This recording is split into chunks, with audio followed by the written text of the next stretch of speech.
बिस्मिल्लाहिर्रहमानिर्रहीम। अस्सलाम वालेकुम नाज़रीन। पेट्रोल की कीमतों में कमी क्या वाक़ हुई कि फैसलाबाद के मुख्तलिफ इलाकों में पेट्रोल मिलना भी नायाब हो चुका है।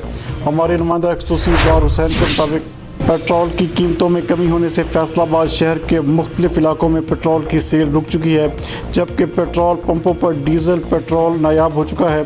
शहरी पेट्रोल की कीमतों में कमी से मुस्तफ़ीद होने के बजाय उल्टा मुश्किलात का शिकार दिखाई देते हैं। जंग रोड, सत्याना रोड, जड़ावाला रोड के मुख्तलिफ पेट्रोल पंपों ने सेल भी बंद कर दी है और पंप मालकान की जानिब से पेट्रोल की बर वक़्त तरसील न मिलने का बहाना पेश किया जा रहा है। शहरी पेट्रोल न मिलने से सख्त गर्मी में इंतहाई परेशानी का शिकार हैं। शहरियों ने ज़िला इंतज़ामिया और ओगरा से मुतालबा किया है कि पेट्रोल की फौरी फराहमी को यकीनी बनाया जाए।